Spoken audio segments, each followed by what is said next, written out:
So let's just take a moment and start by just dropping in before we go into any kind of talk. And I'm going to talk a little about resiliency, after that, and what we know about it and what can be supportive to us, during this time, and the kind of attitudes we want to foster for ourselves. And I'll even give you a practice that I think has been so supportive to myself and just most people that utilize it. And so let's just take a moment. So I'll just ask you to get in a comfortable position. If meditation's kind of foreign to you, this is just think of it as an opportunity to be still for a moment, to come home, and I'll be here to guide you, and it'll just be short. It's not going to be a long practice. So I invite you to close your eyes. If you'd rather keep them open, you're welcome to do that. And the only instruction is just to have some kind of straight spine or be comfortable that for an ease of breathing. And I'll just guide you. So let's just take a couple deep breaths. It's a great opportunity and a great way of doing it. Just this opportunity to release this breathing in and maybe through your nose and breathing out through your mouth. And if you're feeling a lot of like you're holding a lot, you can take that breath in through your nose and just make a sound through your mouth. You're on mute anyway, so it could be something like helps open up the vocal cords.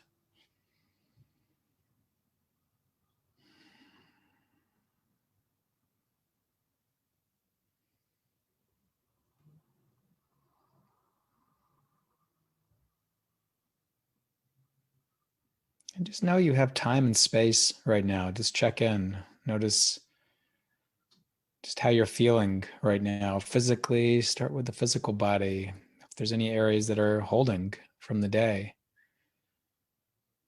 that have been tensing in any way, including your face, see if you can either soften those areas with your mind, or you're welcome to do a gentle stretch, or even use your hands to stretch certain areas of or massage certain areas of your body to help open them up.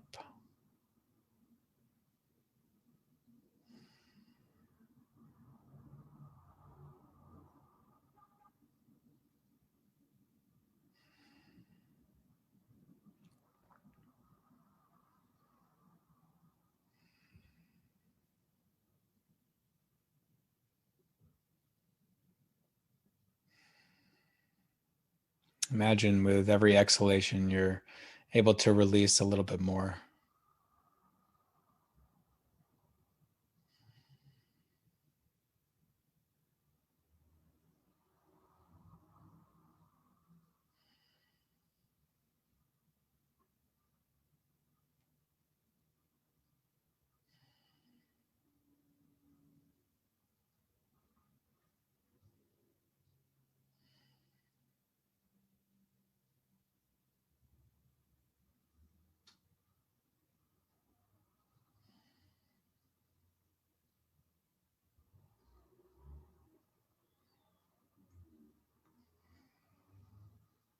And if at any point your mind drifts, then just take note of that, soften your body, release with the exhale. Coming back to just this essential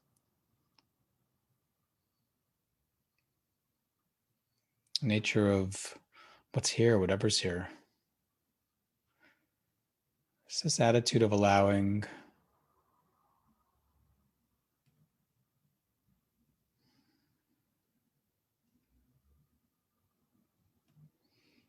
Just dropping the question in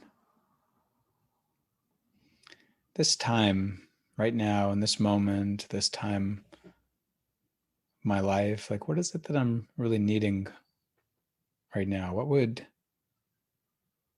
support a sense of balance in me?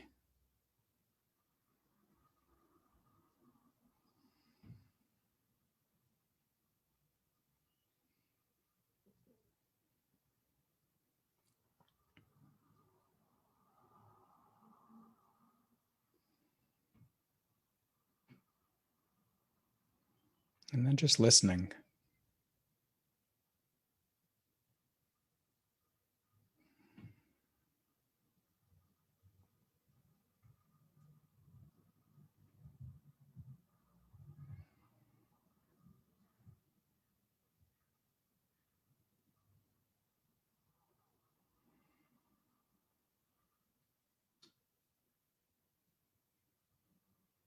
And just checking in now, once again, notice how you're feeling physically, what's here emotionally,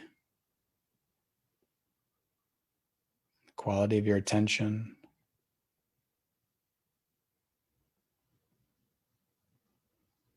And just ending this by just acknowledging yourself for creating this space in your day for your own learning, health, and well-being.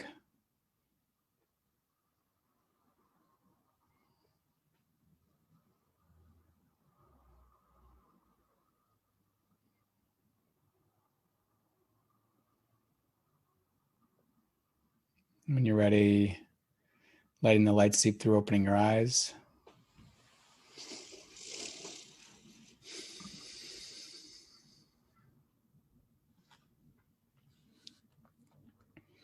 Okay, maybe we just hear from a person or two about really what you noticed for yourself as you checked in.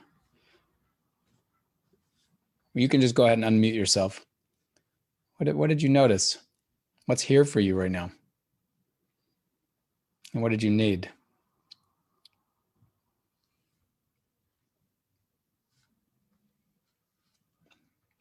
You can just unmute. You know, I didn't get to what I needed, but my mind was mentally replaying seemingly everything that has happened since the pandemic began. Like I had a flashback of the last however many months from the moment I got back from a trip and the state said there's something out there, everybody stay home, to the first time I had to go out and pick up a prescription and I was terrified to be out there. I mean, I just had like a flash of every single event related to COVID went through my head. Mm-hmm. Yeah, and those all seemed, all the examples you gave were kind of like, I would say kind of like anxious like examples. It's almost like it's still hard to believe that it's real, even though I know it's real, but it's almost like a movie, a really bad movie. Yeah, we're all carrying that. We're all carrying that story, our individual story of that's here. What else? What else did you notice? Anybody else? Maybe just one more person? Jana? What came up for me is, and when you said,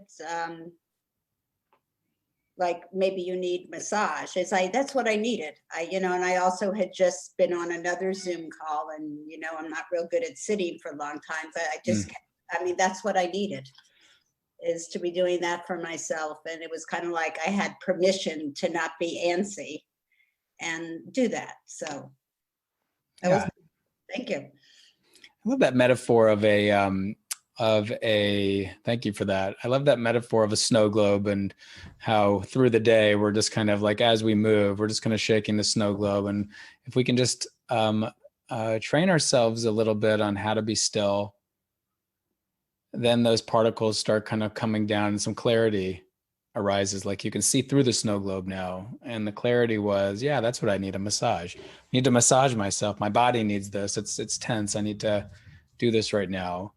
So we're talking a little bit about resiliency. And to me, that's a little bit of the epicenter of it. I want to keep this like really simple because it really can be really simple, as hard as it seems. It's as if the formula is, can I get quiet enough to listen to that part of myself that knows exactly what I need, that knows that in this moment, if I really pause and look around, I'm safe. And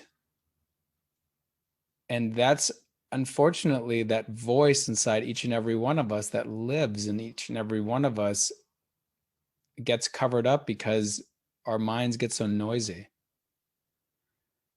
It gets noisy it gets clogged up by the overstimulation of the media. It gets clogged up by our thoughts and our worries. It gets clogged up by our worry about our own anxiety.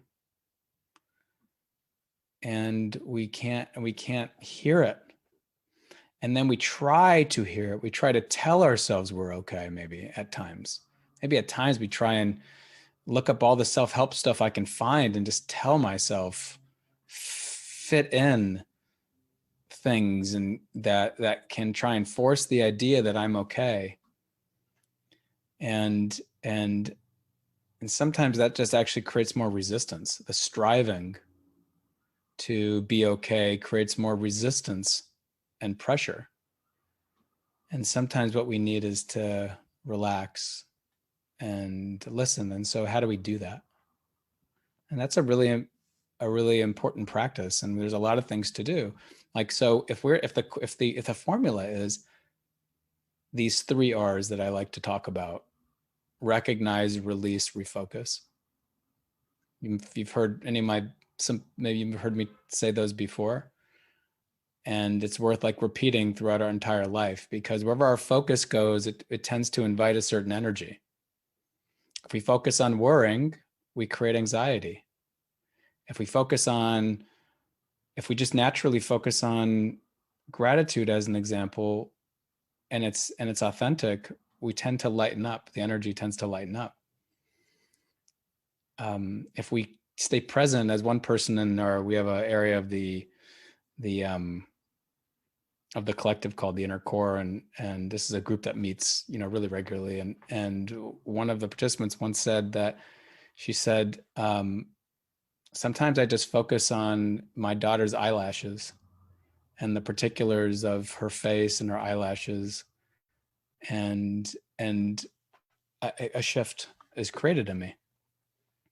Now we say, what's resiliency? Resiliency is being able to bounce back in some ways in the face of difficulty. It's having the ability to not go down so deep. And if we do, we maybe have this awareness that all things come and go, all things shift, all things change. And even in this difficult moment, I know this won't last forever, and I can come out of this. So the question is, during this time, what am I really needing? So to be able to ask that question, though, what am I needing? Self-compassion, as an example, for those of you who are familiar with that practice, or maybe even gone through programs involved in it, the essential question there is, what am I needing? But in order to ask that question and be able to listen to the answer, we have to have created space to be able to drop that question in. Sometimes it's like we're trying to fish for that question, but the lake is iced over. We need like a hole and space, that space between stimulus and response, to be able to, we need to widen that space in order to listen.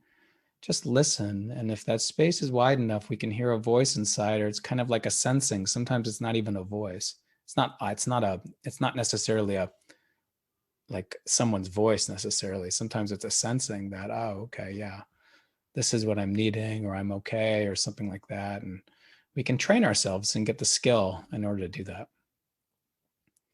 Resiliency is also, so that's the recognize. The release is a way of widening that space. So the release is this worry, this challenge is in me. It's all in the way we're relating to it. It's real. COVID is real. We've been living with it for 10 months, and we're going to be living with it for a while. And even though this seems like maybe there's a light at the end of the tunnel in some way, it's not anytime in the next day or two. And so here we are, and we're living with it. And so we need to release. And the releasing widens that space between stimulus and response. We release through our bodies. There's so many different ways to release and widen that space. It's not just meditation. Meditation is one way, if that's what we feel like we're needing, to be quiet, to do a guided meditation, our favorite one, whatever it is, our go-to, practice. Sometimes it's just like shaking our body. Sometimes it's putting a song on that invites a different energy. Sometimes it's looking at the particulars of someone's face in a picture that we have. Sometimes getting out in nature and touching a tree. What helps me release this energy? For some people, they literally go out and they put their hand on a tree and just imagine this energy just flowing in the tree, and the tree absorbs it, because nature can be so healing. That's a release. Lots of different ways to release, to widen that space, so that then we can ask the question, What is it I'm really needing right now? So I can elongate my opportunity for resiliency. So recognize, release, refocus. Because remember, refocus is wherever we focus, it tends to invite a certain energy, but we can't just, where some people go, that is an issue, is we tend to just try and go straight to gratitude. Or we go straight to trying to self-talk.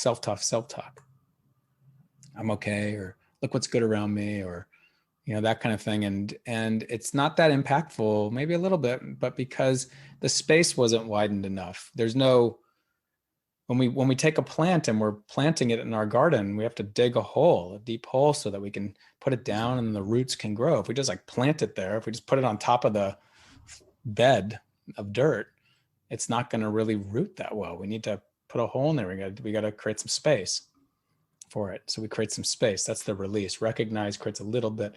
Release widens that space. Now we can drop the question, and that's the seed for it to take root. What do I need right now? It's a very simple practice. And if we widen that space enough and we drop that question in, that's when that part of us that knows will tell us what we need. Don't even need to force it. It's just about, if we get to a point where we recognize we're releasing, and we ask ourselves the question, but I can't hear anything, I can't sense anything, we need to go back and recognize and release again. Don't need to force it. We don't need to force what I think I should need right now. If you can't hear it, we go back to recognize and release again. We go back until the space is wide enough where we just hear that voice inside that lives in every single one of us, I promise. And it's there. It just knows. We just are on a constant trance of forgetting, because we're so busy inside of us within our own selves, from our own history that's made it busy, with our overstimulation.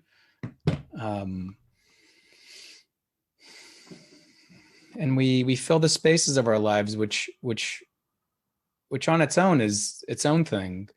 But what we're doing is we're practicing busyness. And so it just makes it noisier inside of us, and we can't hear that voice. That's all. That's why practicing stillness is actually kind of important. Not just for the stillness itself, but so that we can have that available to us to widen that space and be able to hear. So that's why we practice this mindfulness stuff, really, is because it's like it's a strength inside of us that we want to strengthen, so we can hear, we can like in some ways balance out all the noise a little bit and hear inside of ourselves what we're really needing from the part of us that knows.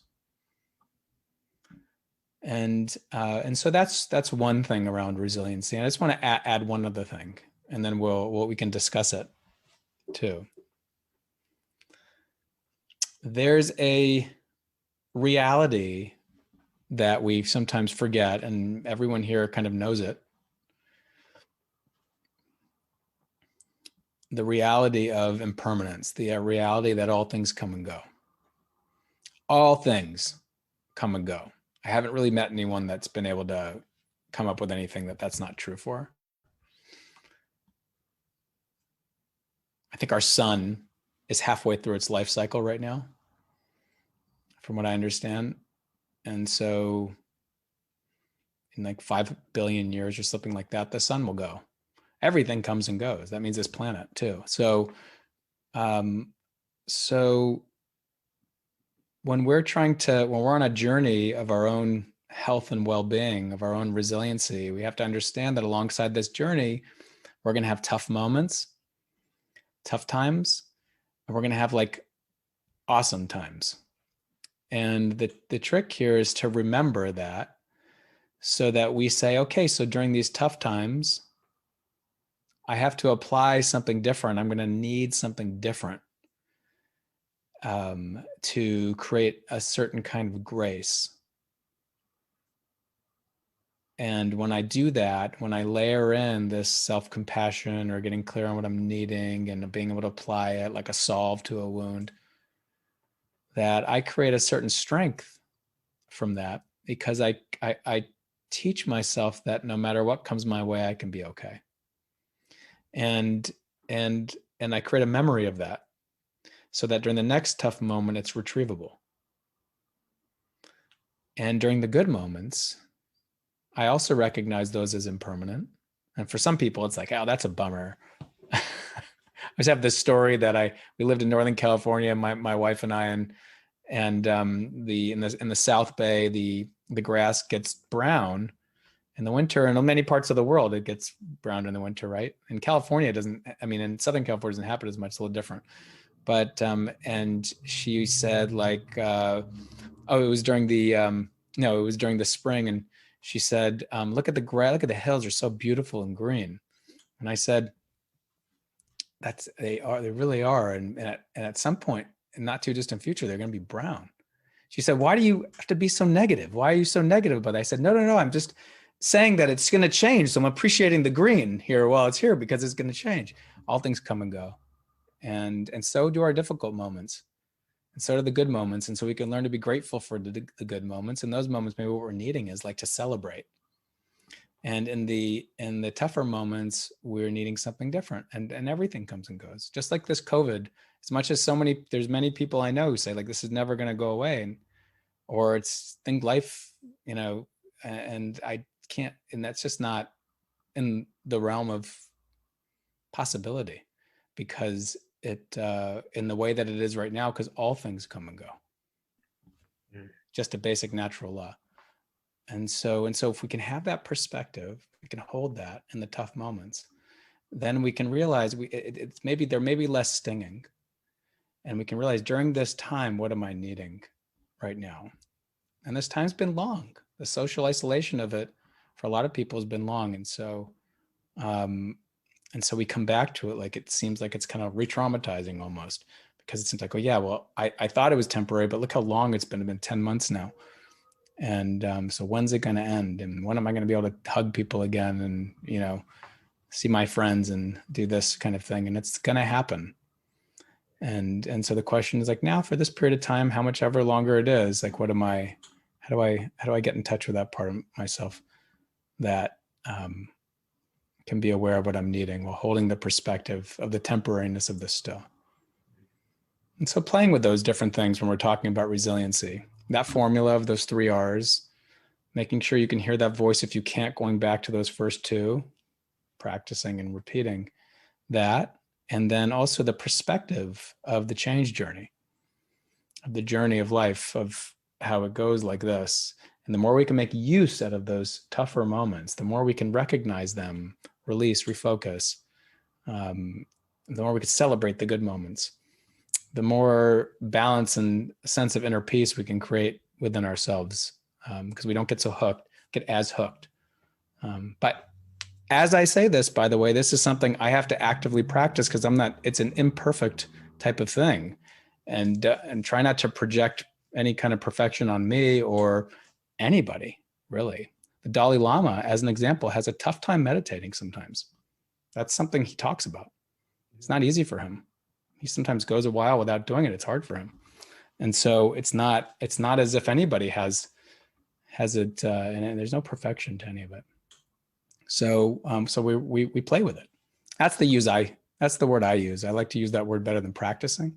It's something to play with.